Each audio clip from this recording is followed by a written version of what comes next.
السلام علیکم ورحمۃ اللہ وبرکاتہ۔ بسم اللہ الرحمن الرحیم، الحمد للہ رب العالمین وبہ نستعین والصلاة والسلام علی رسولہ الامین، اما بعد۔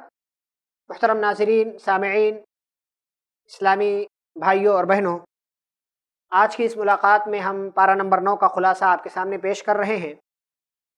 جیسا کہ پچھلی ملاقات میں بات بیان کی گئی تھی کہ پارہ نمبر 9 کی ابتدا میں بھی اللہ نے نافرمان قوموں کا تذکرہ کیا۔ نافرمان قوموں میں سے قوم حضرت شعیب علیہ السلام کے بڑے بڑے سرداروں کا یا ان کے ذمہ داروں کا تذکرہ کیا کہ کس طریقے سے انہوں نے حضرت شعیب علیہ السلام سے بات کی اور گفتگو کی۔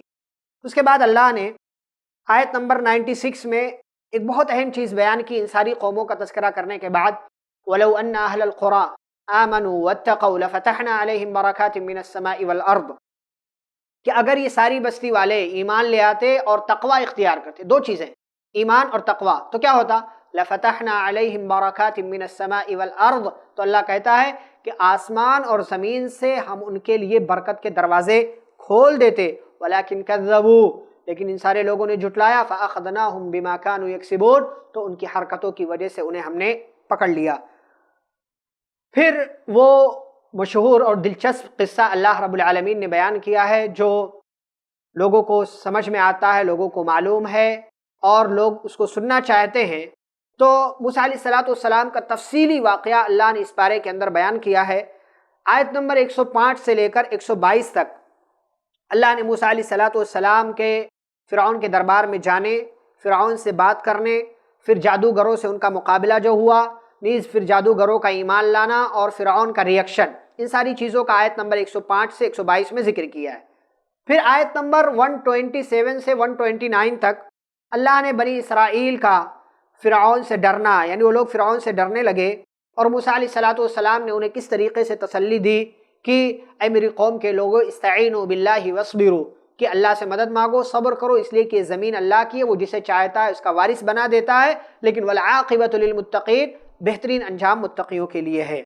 پھر اللہ نے آیت نمبر 130 سے 137 میں فرعون اور آل فرعون پر مختلف طرح کے عذابات کا اور اس کے باوجود ان لوگوں کی سرکشی کا، تکبر کا اور پھر اس کے جرم میں انہیں دریا میں ڈبو دیے جانے کا اللہ رب العالمین نے تذکرہ کیا ہے کہ کس طریقے سے ایک عذاب آتے رہے، پھلوں میں کمی اور اسی طریقے سے قحط سالی، طوفان اور ٹڈیوں کا حملہ اور اسی طریقے سے گھن کے کیڑے کا حملہ، میڈکوں کا حملہ اور خون کا حملہ، مختلف طرح کے عذابات آئے۔ فاستکبروا وکانوا قوما مجرمین، لیکن یہ لوگ تکبر پہ تکبر کرتے رہے، جرم پر جرم کرتے رہے، تو اللہ نے کہا فانتقمنا منہم، ہم نے ان سے انتقام لیا اور انہیں دریا میں ڈبو دیا۔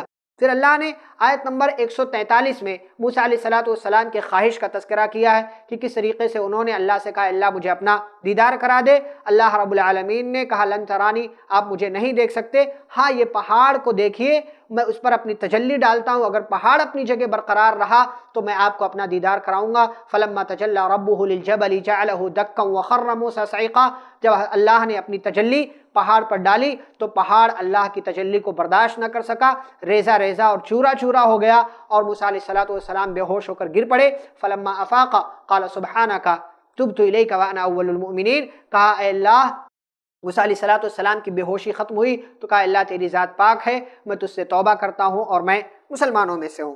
پھر اللہ نے آیت نمبر 144 سے 146 تک موسیٰ علیہ السلام پر تورات کا نزول، پھر اس کے اندر کیا کیا باتیں ہیں وہ اللہ نے بیان کی۔ آیت نمبر 148 سے 155 تک موسیٰ علیہ السلام جب کوہ طور پر گئے تورات لینے کے لیے تو ان کی عدم موجودگی میں ادھر قوم میں سامری کے سونے کا بچڑا جو اس نے بنایا اس کا تذکرہ اللہ نے کیا ہے، بنی اسرائیل کی گمراہی کا تذکرہ کیا کہ کس طریقے سے اس بچڑے کی عبادت کرنے لگے اور پھر اس قوم کا انجام کیا ہوا وہ اللہ نے بیان کیا۔ آیت نمبر 156 میں اللہ کہتا وَرَحْمَتِي وَسِعَتْ كُلَّ شَيْءٍ، کہ میری رحمت میں تمام چیزوں پر محیط ہے اور میری یہ رحمت ان لوگوں کو ملے گی جو تقوی اختیار کریں، وَيُؤْتُونَ الزَّكَاةَ، اور زکوٰۃ دیں، وَالَّذِينَ هُمْ بِآيَاتِنَا يُؤْمِنُونَ، اور ہماری آیتوں پر ایمان لائیں۔ آیت نمبر 160 سے آیت نمبر 162 تک بنی اسرائیل کے 12 قبیلوں کا تذکرہ کیا ہے، ان پر اللہ نے کیا فضل کیا اس کا تذکرہ کیا ہے، اس کے باوجود انہوں نے کیا کیا حیلے اور بہانے کیے اللہ نے اس کا بیان کیا ہے۔ آیت نمبر 163 سے 166 تک ہفتے کے دن یعنی سیٹرڈے کو مچھلی کا شکار منع تھا بنی اسرائیل کے لیے، اس کے باوجود وہ لوگ کس کس طریقے سے مچھلی کا شکار کرتے تھے، اور اس سلسلے میں کتنی قومیں تھیں، کتنی جماعتیں تھیں۔ اللہ نے مچھلی کا شکار کرنے والوں کو اور اس کام سے نہ روکنے والوں کو اللہ نے بندروں اور سوروں میں تبدیل کر دیا، جس کا تذکرہ اللہ نے یہاں کیا ہے۔ آیت نمبر 172 سے 174 میں اللہ نے ہم اور آپ کو وہ وعدہ یاد دلایا جو وعدہ ہم اللہ سے کر کے آئے تھے۔ جب اللہ نے ہم سے پوچھا تھا کہ کیا میں تمہارا رب نہیں ہوں، تو ہم سب نے کہا تھا بلا اے اللہ تو بے شک ہمارا رب ہے۔ ہمیں وہ وعدہ یاد رکھنا چاہیے اور اس وعدے کے مطابق زندگی گزارنی چاہیے۔ انسان جانوروں سے بھی گیا گزرا ہو جاتا ہے، کب؟ جب لہم قلوب لا یفقہون بہا، دل ہوتے ہوئے بھی سمجھتا نہ ہو، آنکھ ہوتے ہوئے بھی دیکھتا نہ ہو، کان ہوتے ہوئے بھی سن نہ سکتا ہو۔ اولئک کالانعام بل ہم اضل، اللہ نے کہا یہ لوگ جانور جیسے ہیں، بلکہ جانوروں سے بھی زیادہ گئے گزرے ہیں۔ اولئک هم الغافلون، اور یہی لوگ غافل ہیں۔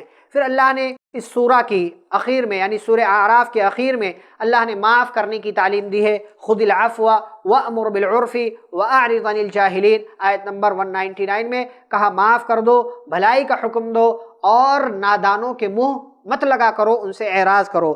آیت نمبر 204 میں اللہ نے کہا وَإِذَا قُرِئَ الْقُرْآنُ فَاسْتَمِعُوا لَهُ وَأَنصِتُوا لَعَلَّكُمْ تُرْحَمُونَ، جب قرآن پڑھا جائے تو غور سے سنو، خاموش رہو تاکہ تم پر رحم کیا جائے۔ پتہ یہ چلا قرآن سننے سے، قرآن پڑھنے سے اور قرآن سنتے وقت خاموش رہنے سے اللہ کی رحمت نازل ہوتی ہے اور بندہ اللہ کی رحمت کا مستحق بنتا ہے۔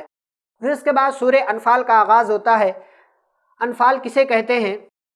مال غنیمت جو کافر میدان جنگ میں چھوڑ کر چلے جائیں، جو مال ملتا ہے اسے انفال کہا جاتا ہے، یعنی زائد چیز جو اپنا نہ ہو اور مل جائے تو اسے انفال کہتے ہیں، جو نفل کی جمع ہے، یعنی جو ہم فرض اور سنت سے زیادہ جو پڑھ لیتے ہیں اسے ہم جیسے نفلی نماز کہتے ہیں، ایسے ہی میدان جنگ میں ملنے والے زائد مال کو جو دوسروں کا مال ہوتا ہے اسے انفال کہا جاتا ہے۔ مومنین کی صفات کا اللہ نے اس سورہ کی ابتدا میں تذکرہ کیا ہے۔ غزوہ بدر اس کا پس منظر بیان کیا ہے۔ میدان جنگ سے پیٹ پھیرنے کا انجام آیت نمبر 1 سے لے کر آیت نمبر 19 تک یہ ساری چیزیں اللہ نے بیان کی ہے۔ انفال کیا ہے، کسے کہتے ہیں، کسے ملے گا، اور مومنین کی صفات کیا ہیں، غزوہ بدر کے حالات کیا ہیں، اس کا پس منظر بیک گراؤنڈ کیا ہے، اور جنگ کے میدان سے پیٹ پھیر کر بھاگنے والوں کا انجام کیا ہے۔ اللہ نے پھر ایک اور چیز تنبیہ بیان کی، اس فتنے یا عذاب سے بچتے رہو جو صرف ظالموں پر نہیں آتا۔ واتقوا فتنة لا تصيبن الذين ظلموا منكم خاصة، کہ اس فتنے سے اپنے آپ کو بچاؤ جو صرف ظالموں کو نہیں آتا۔ وَاعْلَمُوا أَنَّ اللَّهَ شَدِيدُ الْعِقَابِ، اور یاد رکھو کہ اللہ بہت سخت سزا دینے والا ہے۔